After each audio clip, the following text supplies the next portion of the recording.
Hello friends. तो आगे बढ़ते हैं 28 दिन की अविस्मरणीय यात्रा का।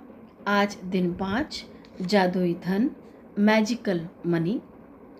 फ्रेंड्स, ये टॉपिक हमें पढ़ना बहुत ज़रूरी है। आज की स्थिति परिस्थिति को देखकर हमें अपने मन में जो धन की मानसिकता बनी हुई है, इसको बहुत अच्छे तरीके से बनाना है और पॉजिटिव वे में बनाना है।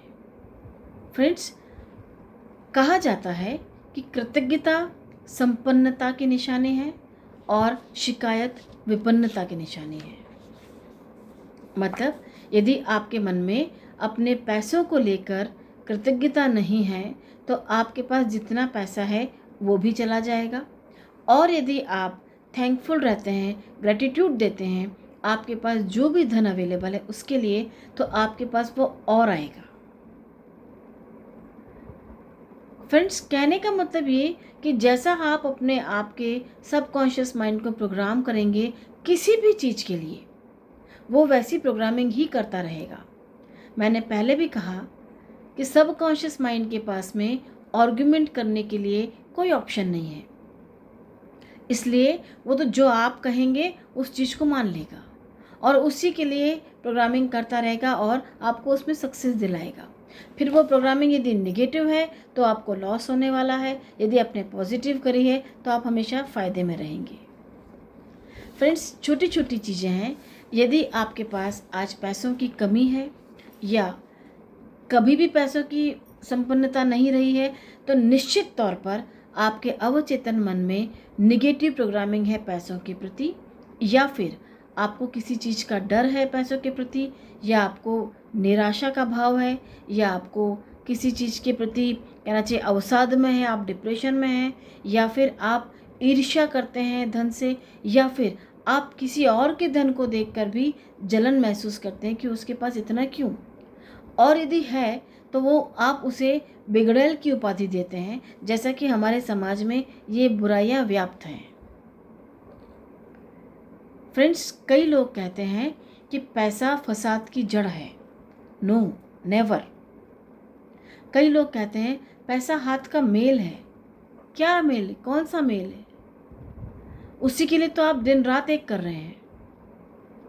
पैसा लोगों को बिगड़ैल बना देता है, झगड़ालू बना देता है, व्यक्ति में अहंकार घमंड आ जाता है। नहीं फ्रेंड्स, इसके अलावा भी प्रोग्रामिंग होती है। हमने देखा है, सुना है, कई बड़े बड़े मिलानियर्स डाउन टू अर्थ रहते हैं। वो कभी भी हवा में उड़ते हुए बात नहीं करते। वो हमेशा हर चीज़ को सीखने के लिए तैयार रहते हैं। अथाह पैसा होने के बाद भी वो हर चीज़ को सीखना पसंद करते हैं। प्रकृति में यदि हम देखें तो जिस वृक्ष के पास ज़्यादा फल हैं वो नमा हुआ या झुका हुआ रहता है। हमारे समाज में कुछ कहना चाहिए अपवाद हैं, कुछ एक्सेप्शंस हैं कि कुछ लोगों के पास जैसे ही पैसा आता है वो तुरंत उसको खर्च कर देते हैं बिना सोचे समझे कि यदि इसमें से कुछ पैसा मैं किसी तरीके से इन्वेस्ट कर दूं तो ये मेरे पास भविष्य में बढ़कर ही आने वाला है। बजाय वो पैसों का प्रबंधन करने के उसको जितनी जल्दी हो खर्च करना पसंद करते हैं। ये मानसिकता फ्रेंड्स कभी भी नहीं होनी चाहिए। हमेशा आपके पास जो भी पैसा आए उसके लिए कृतज्ञ होना सीखिए। जो भी तनख्वाह आती है चाहे कम हो ज़्यादा हो, आप उसके प्रति कृतज्ञ रहिए। वर्तमान में आपके पास बहुत पैसा न हो सकता है कि आपकी आवक इतनी कम हो कि शायद बहुत मुश्किल से जीवन यापन हो रहा हो, लेकिन फिर भी आपके पास कितना पैसा है, ज़्यादा है या कम, इससे कोई फ़र्क नहीं पड़ता। लेकिन आपके पास जितना पैसा है आपको कम से कम उसके लिए कृतज्ञ होना चाहिए, ग्रैटिट्यूड देना आना चाहिए, थैंकफुल रहना आना चाहिए। फ्रेंड्स, दो ही तरीके हैं इस तरीके की प्रोग्रामिंग को अपने मस्तिष्क में बिठाने के लिए या अपने सबकॉन्शियस माइंड को सिखाने के लिए। एक तो ये कि आप जैसे ही सुबह उठते हैं अपने जीवन के लिए और अपने जीवन में आने वाले सुखों के लिए या जो सुख आपने भोगे हैं उनके लिए ग्रैटिट्यूड दीजिए। दूसरा, जितना आपके पास धन है उसको धन्यवाद दीजिए, उसके लिए ईश्वर को धन्यवाद दीजिए। अब हम ये सोचें कि हम नहीं ऐसा कुछ करेंगे और धन आता रहे, तो बेफिक्र रहिए, धन को आपके पास आने का कोई ऐसा शौक नहीं है। फ्रेंड्स, लॉ ऑफ अट्रैक्शन कहता है लाइक अट्रैक्ट्स लाइक। जहाँ चाह वहाँ राह, हमने सबने सुना है। यदि आप पैसे को चाहेंगे नहीं तो आपके पास उसको पाने के लिए किस राह पे जाना है कभी नहीं मिलेगी। तो फ्रेंड्स, इन चीज़ों के लिए थोड़ी थोड़ी छोटी छोटी एक्टिविटी आप परफॉर्म करते रहिए, बड़ा आनंद आएगा। और यदि अपनी एक्टिविटी को रेगुलरली परफॉर्म करते हैं तो आपके जीवन में आप सोच भी नहीं सकते कि किस तरीके से परिस्थितियाँ बदलेंगी और आपके जीवन में धन की आवक शुरू हो जाएगी। आपके सारे वो सपने पूरे होंगे जो आप चाहते हैं पूरे होना या पूरे करना। फ्रेंड्स, इसके लिए हम एक छोटी सी एक्सरसाइज कर सकते हैं। जैसे आप कुछ समय के लिए शांति से बैठें या एकांत में बैठें और अपने बचपन को याद करें कि आपके पास उस समय क्या था और क्या नहीं था। उदाहरण के तौर पे, जैसे आपके पास पर्याप्त भोजन था, आप एक किसी मकान में रहते थे जिसके छत और दरवाजे सुरक्षित थे, आप अच्छे स्कूल में जाते थे, आपके पास स्कूल जाने के लिए यूनिफॉर्म हुआ करती थी, नए जूते मोजे हुआ करते थे, लंच बॉक्स हुआ करता था जिसका पेमेंट आपने नहीं किया था, बट आपके एवज में किसी न किसी द्वारा वो पेमेंट कर दिया गया था। बचपन में आप कभी कहीं घूमने गए होंगे, चाहे हिल स्टेशन हो, चाहे समुद्र का किनारा हो। कभी न कभी आपने मूवी देखी होगी, पिक्चर देखी होगी, उसका भी पैसा पेमेंट किया गया होगा किसी न किसी के द्वारा। आपको तो मुफ्त में मिला है, बट क्योंकि आपकी चाहत है कि नहीं मुझे पिक्चर देखना है, तो आप बिल्कुल जाकर बैठे हो। ठीक उसी प्रकार आपकी चाहत ये भी थी कि मैं कुछ अच्छा सीखूं, फिर वो चाहे किसी भी कला में आप आगे बढ़ने चाहते हो, गाना बजाना सीखा हो, कोई वाद्य यंत्र सीखा हो, पेंटिंग ड्राइंग कुछ सीखी हो, खाना बनाना सीखा हो, उसके लिए भी पेमेंट दिया गया होगा। और तो और सबसे बड़ी बात, यदि आप कभी बीमार पड़े होंगे तो दवाइयों पे भी जो खर्चा हुआ होगा वो भी कोई किसी के द्वारा पेमेंट किया गया होगा। तो फ्रेंड्स, हम ये समझना चाह रहे हैं और मैं आपको ये बताना चाह रही हूँ कि कहीं न कहीं आपके मन की प्रोग्रामिंग उस धन को, उस पैसे को आकर्षित करती है जो आप पाना चाहते हैं। बस ज़रूरत है तो आपको अपनी चाहत को बढ़ाने की या चाहत को दिखाने की। बहुत आसान है ये प्रोग्रामिंग, बहुत ही आसान प्रोग्रामिंग है कुछ ये। अब एक और तरीका मैं आपको बताती हूँ, हालांकि आपको उस तरीके पर विश्वास हो या न हो, पर मुझे तो है, क्योंकि मुझे उस चीज़ से फ़ायदा मिला है। फ्रेंड्स, प्रोग्रामिंग करना और उसको रेगुलरली फॉलो करना, उसको कंसिस्टेंटली फॉलो करना बहुत बड़ा पार्ट प्ले करता है किसी भी चाहत को पूरा करने के लिए।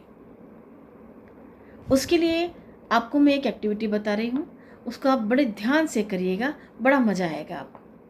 क्या करना है, एक येलो पेपर लीजिएगा, फ्लोरोसेंट पेपर आप सबने देखा होगा, मैं आपको अपना बनाया हुआ दिखाना चाहूँगी यहाँ पर। इस तरीके का कोई पेपर ले लीजिए आप।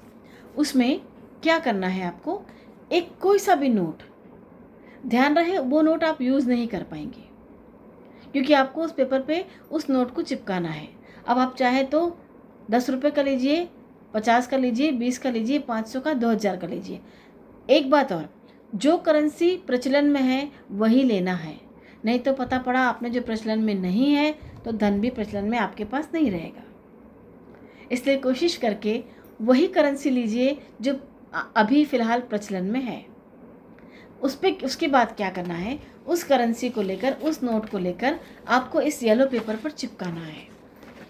और क्या करना है, ध्यान से देखिए, इस पेपर पर चिपकाने के बाद ऊपर रेड कलर से लिखिए 3 बार thank you thank you thank you.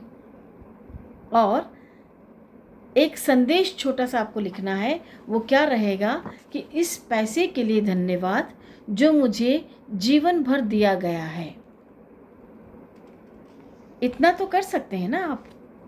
अब आप सोच रहे होंगे कि ये बना तो लिया, अब इसका मुझे करना क्या है। तो फ्रेंड्स ध्यान से समझिए, इसका आपको ये करना है, जब आप सोकर उठें एक बार इस पेपर को अपने हाथ में लीजिए और इसी वाक्य को पढ़िए और ईश्वर को कृतज्ञता दीजिए या थैंक यू दीजिए, ग्रेटिट्यूड पहुंचाइए। दोपहर में, शाम को, या जितने ज़्यादा बार आप इस पेपर को देख सकें इसको देखिए और इस वाक्य को दोहरा लीजिए। स्वतः ही धीरे धीरे आपके लाइफ में कहीं न कहीं से वो परिस्थितियां निर्मित होंगी जहां से आपके पास धन की आवक शुरू हो सके। इस पेपर को ऐसी जगह भी आप रख सकते हैं कि ये ज़्यादा से ज़्यादा आपकी निगाह में आए। आप चाहें तो आपके पर्स में रख लीजिए, आप चाहें आपकी जेब में रख लीजिए, आप चाहें अपने और बैग, किसी बैग में रख लीजिए जिस पर आपकी निगाह बार बार पहुंच सके। तो इस तरीके के छोटे छोटे अभ्यास, और साथ में एक काम और भी कर सकते हैं, धन की प्रति प्रोग्रामिंग को सही करने के लिए अफर्मेशंस बोलना चालू कीजिए। ये अफर्मेशंस क्या हैं ये आपको आगे मैं बताने वाली हूँ, या इसका भी जल्दी से यूट्यूब आपको मैं बना कर देने वाली हूँ, एक छोटा सा वीडियो बना के दूंगी, तो आप उस चीज़ को भी रेगुलर बोल सकते हैं यदि आप धन को आकर्षित करना चाहते हैं, तो अपने जीवन में धन की कमी को पूरा करना चाहते हैं। तो फ्रेंड्स आज की लर्निंग यही थी, धन के प्रति हमेशा पॉजिटिव रहें और हमेशा ग्रेटिट्यूड देते रहें ताकि आपके पास धन हमेशा आता रहे। और जी हाँ, पिछले 4 दिनों से हम एक एक एक्सरसाइज करते जा रहे हैं। इन एक्सरसाइज को आप रेगुलरली फॉलो कीजिए। मैं आपको रिकॉल करवा देती हूँ, हमने पहले दिन जो एक्सरसाइज की थी वो क्या थी। हमने पहले दिन जो एक्सरसाइज की थी वो थी नियामतें गिनना। दूसरे दिन हमने मैजिकल स्टोन को चार्ज किया था, ध्यान आ रहा है। तीसरे दिन हमने जादुई संबंधों पर बात की थी। चौथे दिन हमने जादुई स्वास्थ्य पर बात की थी। और आज 5वें दिन हमने जादुई धन पर बात की है। इन 5 दिनों की एक्टिविटी को यदि आप पूरे दिन में कभी नहीं कर पा रहे हों तो कम से कम जिस दिन की जो एक्टिविटी है उसको सतत फॉलो करते जाइए और अपने जीवन में मैजिक होते देखिए, अपने जीवन में बहुत सारे चेंजेस होते देखिए। क्योंकि फ्रेंड्स मैंने पहले दिन कहा था कि जादू हमेशा इनविजिबल वे में होते हैं जिनको आप कभी भी सटीकता से नहीं जान पाते, और यही सबसे उसका रोमांचक हिस्सा है। तो फ्रेंड्स मिलते हैं कल एक नई लर्निंग के साथ। मैं डॉक्टर विभा शर्मा उम्मीद करती हूँ आप सबको ये लेक्चर्स पसंद आ रहे होंगे। मैं आशा करती हूँ आप सभी सुखी, संपन्न और सफल रहें। साथ ही आपके घर की अन्नपूर्णा सदा भरी रहे, हमेशा खुश रहें। इसी उम्मीद के साथ नमस्कार।